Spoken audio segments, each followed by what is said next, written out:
Yo, how's it going, everybody?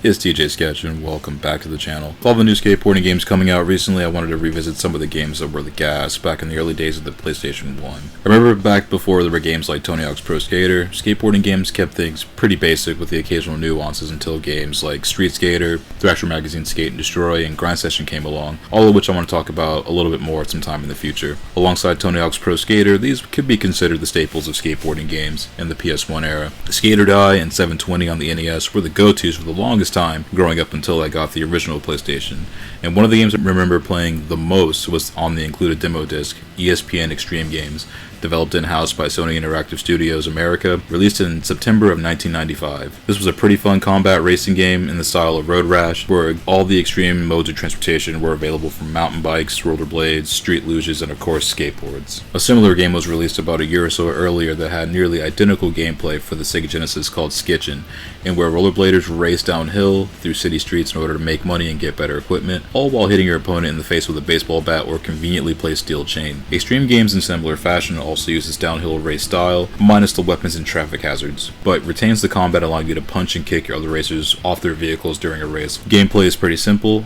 Race to the best position and try to collect as many gates as possible to earn more cash, open secret passages, and trigger events on each stage like moving barriers or detonating barrels of dynamite along your path.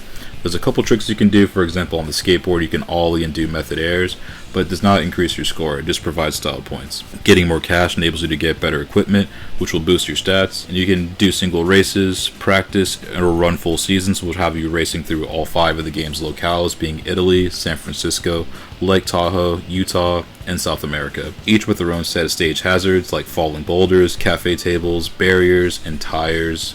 Lots and lots of tires. Combat is also pretty simple, being tied to the shoulder buttons, so busting some cheeks while trying to keep the lead is not too tough, but keep in mind the computer can and will gang up on your ass and kick you into hazards, knocking you off your vehicle. Graphics wise, the game is mainly texture mapped and the environments still hold up pretty well even by today's standards, but the graphics on things that are zoomed in on, like the characters' faces, for example, looks a little bit chunky, but this was cutting edge at one point, right? Stages themselves are relatively lengthy with a lot of twists and turns and secret paths, leading to more gates, bonuses, and these all for the most part run relatively smooth. This game has got some surprisingly snappy pacing as far as each race goes, and before and after each race, Susie Colbert will give you commentary about each course and evaluate your performance after each race, and these are going to be in short FMV segments. Sound-wise, this also has some actually solid Foley work as well, and the background music was all produced in-house, so there's no licensed music here, unlike how Road Rash was that released a couple years prior. All the sounds of pushing, pedaling, punching, and kicking all sound pretty beefy and sound pretty decent even now. And all the music that's in-game is basically sounds like radio rock that you would have heard back in like 1994, 95-ish era. Definitely a snapshot of what was considered at the time quote-unquote extreme music. Overall, ESPN Extreme Games is a pretty fun combat racer and is more often than not found for the cheap.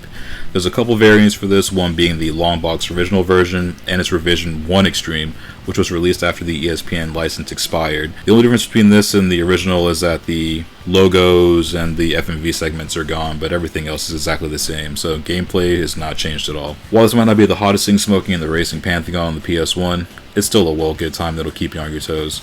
Extreme Games gets an 8 out of 10. This comes recommended to racing fans or anybody that likes a combat racing game in general, because this is a pretty fun one. And I thank you again for checking out this video. If you find these videos helpful, that's awesome. I'm glad you can use it as a resource.